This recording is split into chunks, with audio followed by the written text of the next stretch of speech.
Հայաստանի Հանրապետությունում գլխավոր օրակարգ թելադրողը քաղաքական դաշտում շարունակում է մնալ Նիկոլ Փաշինյանը, թիրախավորել է եկեղեցուն, որը մեծ հեղինակություն ունի, որին խոչընդոտ է դիտարկում այդ ճանապարհին, ցանկացած հասարակություն, եթե քարոզչությունը գրագետ է արվում եւ սիստեմատիկ, այն ինչ իրենք են անում, ինչ-որ պահի այո հնարավոր է հասնել դրան։ Այս տարածաշրջանը միշտ եղել է մարդադաշտ։ Քանի դեռ մարդիկ դուրս չեն եկել անհնազանդության եւ չհամաձայնության համակարգված գործընթացի մեջ չեն մտել, անուղղակիորեն ստացվում է, որ աշխատում է։ Հետևանքը լինելու է Հայաստանի Հանրապետության նոր տարածքների կորուստը։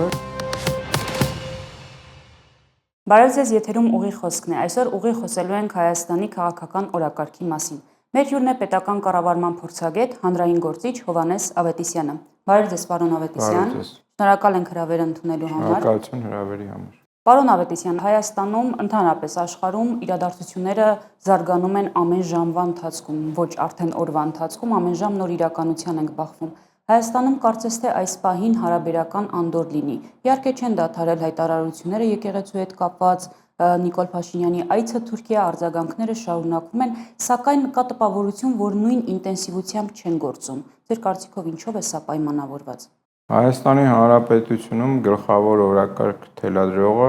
քաղաքական դաշտում շարունակում է մնալ Նիկոլ Փաշինյանը, իսկ նրա օրակարգն է 26 թվականի ընտրություններն ու վերարտադրությունը։ Եվ հետևաբար նա այդ process-ում թիրախավորել է եկեղեցուն, որը մեծ հեղինակություն ունի, որին խոչընդոտ է դիտարկում այդ ճանապարհին, այսինքն վերարտադրման ճանապարհին։ Եվ ինքը զուգահեռ իր քարոզչական գործունեության, որը իմ համոզմամբ նախընտրական շուրջ սկսված քարոզչությունն է այդ կրթվելու թեմայով իրենց քարոզչությունը, որ իրականացնում են, դա են անում զուգահեռ եկեղեցու վրա հարձակումները։ Այսինքն ինքը փորձում է ամբողջ քաղաքական համարվող դաշտը պահել այդ ուղեցի մեջ։ Այս է վիճակը։ Այս պահին, եթե կոնկրետ ինտենսիվություն չկա, դա պայմանավորված է հաջորդ քայլի պատրաստվածությամբ։ Իրեն ձեռնտու չէ այլ զարգացումներ իր պլանավորած ծրագրից դուրս, եւ հետեւաբար ինքը իր գործողությունները ծավալում է այնպես, որ բոլոր իրադարձությունները մնան այդ ուղեծրում, այսինքն ինքը ինչ պատրաստվում է անել։ Այլ թեմաներ չքննարկվեն, այսինքն։ Դե այլ թեմաները, տեսեք, շարունակաբար ռեսուրսների վատման թեմաներն են, բայց դրանք քանի որ պետական ռեսուրսների մասին է խոսքը, դրանք քանի որ իրենց քարոզչությունը շատ ուժեղ է արվում, տենց ինչ որ պահի տակ տենց դուրս են գալիս մեջտեղ, հետո իր քարոզչական գործիքների կողմից էլի դրանք կոծկվում են։ Եվ հետևաբար այս պահին չի ստացվում այլ թեմա, իրական օրակարգը սակայն շարունակում է մնալ հայ ժողովրդի օրակարգը իշխանափոխությունը, որը դե հասկանում ենք, որ նրան ոչ ցանկալի գործընթաց է, իշխանափոխություն, ես նկատի ունեմ ժողովրդական շարժման խաղաղ ճանապարհով այդ process-ի միջոցով, այսինքն ժողովրդի կամքի դրսևորման ճանապարհով, որը նրան ոչ ձեռնտու process-ն է եւ նշածս այդ երկու հիմնական գործընթացները, որ նա տանում է, հենց այդ նպատակով էլ անում է, որ այդ process-ը կարողանա չեզոքացնել։ Ինչպես նշեցիք, 2026 թվականի հունիսի 20-ին կայանալիք ընտրությունների քարոզարշավը կարծես թե սկսվել է Նիկոլ Փաշինյանի գլխավորությամբ։ Ձեր կարծիքով ինչ հնարավոր տեխնոլոգիաներ կկիրառվեն։ Այս գործընթացում համ քարոզչական գործունեություն է իրականացնում մարզերում, գետնի վրա ծանոթանում է վիճակին, նաև ներգրավում է նոր մարդիկ, որոնք պատրաստ են իր համար, իր իշխանության պահպանման համար պայմանական կռիվ տալ։ Մյուս քարոզչական գործիքը այն է, որ նա տեսնում է, որ միակազգային ինստիտուտը եկեղեցին է եւ տարբեր տեխնոլոգիաներով թիրախավորել է եկեղեցին, քանի որ դրան խոչընդոտ է դիտարկում, որպեսզի չեզոքացնի եկեղեցու հնարավոր դերակատարում այդ գործընթացներում, ինքն այդ բոլոր տեխնոլոգիաները արդեն կիրառվում են եւ մեր աչքի առաջ են։ Իսկ ձեր կարծիքով հասնում են նպատակին եկեղեցու հետ կապված, որովհետեւ կային միջ այդ կանխորոշված կարմիր գծեր, որոնք կարծես թե արդեն անցել են։ Դե այս պահին process-ը ընթանում է, իր կողմից դրված, իր կողմից հայտարարված նպատակը գիտենք, ասում է, որ վեհապարը պետք է փոխվի եւ հետեւաբար ըստ իր հայտարարված նպատակի նա չի հասել իր նպատակին առայժմ, բայց նաեւ զուգահեռ իր չհայտարարված նպատակն է եկեղեցու հեղինակության վարկաբեկումը, որը նրա մոտ մասնակի հնարավոր է որ ստացվի։ Այսինքն մարդկանց աշխում եկեղեցին ցույց տալ որպես հեղինակազուրկ ինստիտուտ, որը կեղծ է, սուտ է, կոռուպցիայի մեջ տաթախված է, նրա, այսինքն չհայտարարված իրական նպատակը դա է։ Իսկ կաթողիկոսին, կոնկրետ կաթողիկոսին ներկա փոխելը կարծում եմ ենթանպատակ է, բայց դա նա հայտարարում է որպես իր հիմնական նպատակ։ Այսինքն հասարակությանը հնարավոր է բերել այդ քայլին։ Տեսեք, ցանկացած հասարակություն, եթե քարոզչությունը գրագետ է արվում եւ սիստեմատիկ, այն ինչ իրենք են անում, ինչ որ բայ այո հնարավոր է հասնել դրան։ Եթե չկա էլ հակաքարոզչություն դրա դեմը առնելու, այո հնարավոր է հասնել դրան։ Ցանկացած վատ տեսակի քարոզչություն, ցանկացած որակի հանրության մեջ, երբ շարունակաբար ես իրականացնում, հնարավոր է որոշակի արդյունքներ գրանցել։ Հակաքարոզչություն բավարար չափով կատարվում է։ Ոչ, իհարկե։ Ով պետք է անի այդ քարոզչությունը։ Դե հակաքարոզչությամբ զբաղվում են սովորաբար նման դեպքերում այն ինստիտուտները, որոնք հարձակման են ենթարկվում եւ նրանց սատարող ուժերը։ Այսինքն այս պարագայում հայ առաքելական եկեղեցին եւ ընդդիմադիր դիրքավորված դաշտը։ Ես տեսնում եմ, որ չի կատարվում դա։ Որը կբերի արդեն այն քայլին, որի մասին արդեն խոսեցինք։ Ներկա փուլում դիրքավորում են, որ սա հարձակվում է, նրանք пассив դիրքավորման մեջ են, հակահարված չկա, որևէ հակազդեցություն չկա։ Թե իրենց պլանը ինչ է, ես տեղյակ չեմ, թե ինչու են ընտրել այդ пассив վարքագիծը, գուցե մտածում են ինչ-որ բայ Նիկոլ Փաշինյանը կդադարի, բայց նա չի դադարելու, քանզի ասացինք, տևական process դա կանի, որպեսզի եկեղեցին իր գնահատմամբ կամ որոշակի հարցումներ կիրականացնի, որ տեսնի որոշակի հեղինակության անկում է ունեցել, գուցե իրեն բավարարված կզգա, գուցե չէ ավելի ինտենսիվ կհարձակվի, բայց իր նպատակը արդեն ասացի, եկեղեցու հեղինակության անկումն է, քանի որ եկեղեցին միակ ազգային մնացած ինստիտուտն է, որը հայկական շահեր է պաշտպանում, խոսում է հայկական շահերի մասին եւ հետեւաբար հայտնվել է այս իշխանության թիրախում։ Ձեր նշած երկու տեխնոլոգիաների կողքին երկար ժամանակ նաև շատ ինտենսիվ շրջանառվում էր խաղաղության դարաշրջան, խաղաղության պայմանագիր օրակարգը։ Ձեր կարծիքով այն մեր կյանքում դեռ ինչքան կգոյատևի։ Տեսեք, դա կեղծ օրակարգ է, չկա նման օրակարգ, այսինքն դա Ադրբեջանի համար, քանի որ երբ ասում ենք խաղաղություն, դա ունի կողմ, չէ՞, միակողմանի չի լինում խաղաղություն։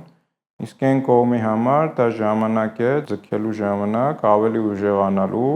այստեղ մեր ժողովրդին, չասեմ իշխանությանը, քանի որ սա նրանց շահերի տիրույթում է գործում, այս իշխանությունը մեր ժողովրդին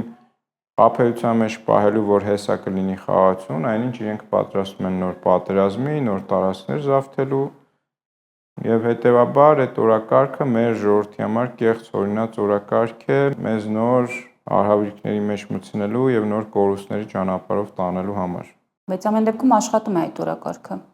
Տեսեք, այդ օրակարգը աշխատացողը էլի այս իշխանությունն է եւ քանի դեռ մարդիկ դուրս չեն եկել անհնազանդության եւ չհամաձայնության համակարգված գործընթացի մեջ չեն մտել, անուղղակիորեն ստացվում է, որ աշխատում է։ Իսկ ինչը պետք է դրդի մարդկանց դուրս գալու։ Դե դուրս գալը դրդումով չի, դա աշխատանք է, որը այն մարդիկ, որոնք պատասխանատվություն են ստանձնում ժողովրդին այս process-ից դուրս հանելու, իրենք ժողովրդի հետ աշխատանք տանելով, իրենց համախմբելով, կազմակերպելով դուրս են հանում անհնազանդության, որտեղ միայն անհնազանդության, խաղաղ անհնազանդության, դա էլ ասենք առանց ծեծուջարդի ճանապարհով է հնարավոր կասեցնել այս գործընթացները։ Ձեր կարծիքով Հայաստանում հնարավոր է դեռ այդ մոդելով հասնել հաջողության։ Ես վստահ եմ, որ դա հնարավոր է, որտեղ այլ ճանապարհ չկա եւ հետեւաբար այդ միակ ճանապարհը թեկուզ եւ դժվար դա է, որ այո հնարավոր է իրականացնել։ Մեր ներքին օրակարգերի հետ կապված արդեն որոշակի ժամանակ է գործարար Սամվել Կարապետյանի բանտարկության կալանավորման օրակարգը եկավ եւ այստեղ մենք տեսնում ենք նաեւ հեռուն գնացող նպատակներ 2 ամսով իհարկե եղավ կալանավորումը, սակայն չի երևում թե արդյունքը ինչ է լինելու։ Ձեր կարծիքով ինչու սկսվեց այս process-ը։ Այս process-ը ուղղակի զուգահեռ գնում է եկեղեցու թիրախավորման process-ի, սա հատուկ առանձին process չի եւ քանի որ ձեր նշած գործարարը ինքն էր որոշակի դիրքավորում ընտրել եւ հայտնել դրա մասին, նրան թիրախավորում են ցույց տալու մյուսներին, որ տեսեք, եթե դուք էլ ցույց տաք ձեր եկեղեցու հետ լինելու եւ դրան պաշտպան կանելու պատրաստականությունը, ապա սրա օրինեք, այս մարդու օրինեք ընկնելու, դա ցույց է տալիս այս process-ով նա ուզում է ցույց տալ, որպես սա բաժիշ գործողություն մյուսներին, այսպես ասած, ճակերտավոր դաս, որ տեսեք ձեր հետ ինչ կարող է լինել, եթե դուք էլ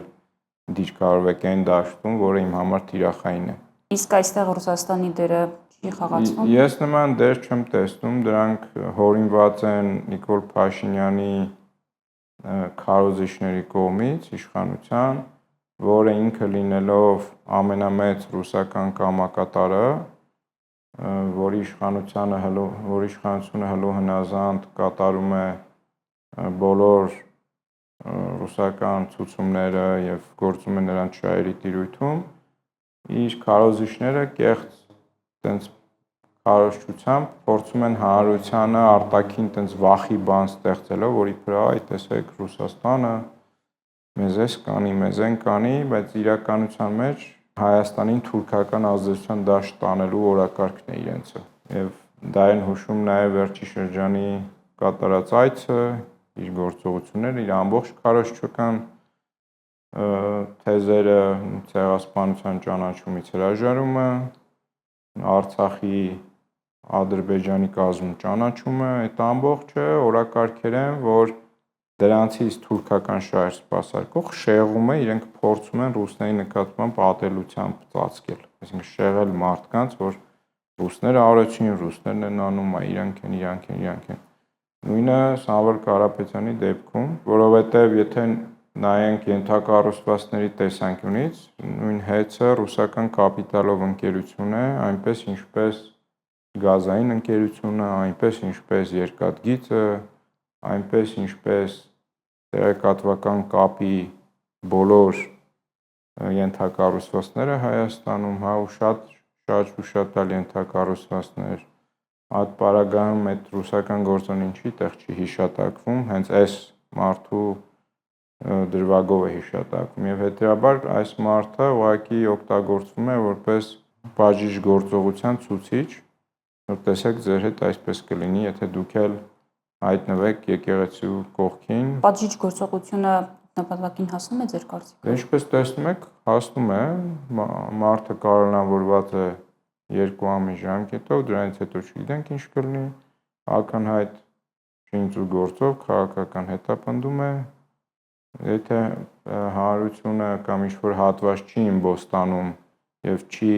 փորձում դրա դեմ առնել, շարունակում է հաջողվում է։ Հասարակության ըմբոստացման հետ կապված մենք ժամանակ առ ժամանակ հարցումներ ենք իրականացնում տարբեր թեմաների հետ կապված, հասկանալու մարդիկ ինչպես են մտածում ու ինչ են մտածում։ Մարդիկ ավելի շատ լուռ են, հետևում են։ Ձեր կարծիքով այս լռության հետևանքը ինչ կլինի։ Հետևանքը լինելու է Հայաստանի Հանրապետության նոր տարածքների կորուստը եւ նաեւ դրա ծայրահեղ վատագույն բանն էլ Հայաստանի Հանրապետության վերջնական դադարում են մարդիկ, որ կարծում են, թե Միացյալ Ազգերի կազմակերպության գոյությունը կարող է դրանից մեզ փրկել, չարաչար սխալվում են։ Աշխարհակարգը հիմա երկրորդ համաշխարհյանից հետո դրված աշխարհակարգը հիմա փոփոխության փուլում է։ Եվ այդ փոփոխության ընթացքում լինելու են ճգնաժամային վիճակներ, որոնք դրսևորվելու են բախումներով եւ պատերազմներով եւ Հայաստանի Հանրապետությունը կարող է կորցնել իր ամբողջ տարածքը, եթե շարունակի այս իշխանություններով այս ճանապարհը, որ հիմա գնում է եւ пассив կեցվածքը հանրության, որ հիմա այդպես սպասումային ձեր ասած, որ ընդունել, այսինքն դա որևէ լավ բանի չի հանգեցնելու։ Մենք տեսնում ենք, որ տարածաշրջանը բառից բուն իմաստով եռում է։ Հայաստանը ինչ դիրք պետք է գրավի այս իրավիճակում, որը հիմա անում է, թե չի անում։ Տարածաշրջանը ասենք, որ նոր չի, որ այդպես եռուն է։ Տարածաշրջանը երբ այն թվականներից, երբ ստեղծվել են հազարավոր տարիներ առաջ քաղաքակրթություններ, այստեղ քաղաքապետություններից սկսած, հետո կայսրություններ, այս տարածաշրջանը միշտ եղել է մարտադաշտ, միշտ։ Ինչու՞, որովհետև հյուսիս, հարավ, արևմուտք, արևելք շահերի խաչմերուկումն է սա։ Եվ նաև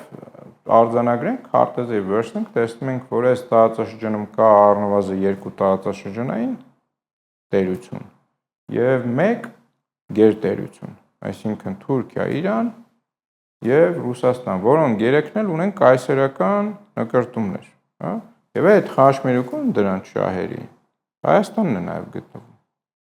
Հիմա այս մեզ հուշում է, որ այդտեղ հանգիստ չի լինելու երբեք։ Եվ եթե մենք ուզում ենք, բայց սա մեր հայրենիքն է, մեր հայրենիքում պետություն ունենալ հայրենի տարածքներում, որտեղ մեր պապերի, մեր նախնիների քրտինքն ու արյունն ու ոսկորներն են, հա, եթե մենք ուզում ենք այստեղ, իսկ ես ուզում եմ պետություն ունենալ, ապա դրա միակ ճանապարհը ուժեղ պետություն ունենալն է։ Ուժեղ պետությունն է նաև, որը որ ունի անվտանգային համակարգ, որը թեկուզ որոշակի մասով, եթե ոչ ամբողջությամբ, ծնվում է սեփական ռազմական արդյունաբերությունից, ուժեղ պետությունը նաև, որը արժեք է ստեղծում ոչ միայն սեփական ժողովրդի համար, նաև աշխարհի համար, ինչ որ կարևոր արժեք, լինի դա ծառայություն, թե ապրանք, թե ինչ-որ մի բան,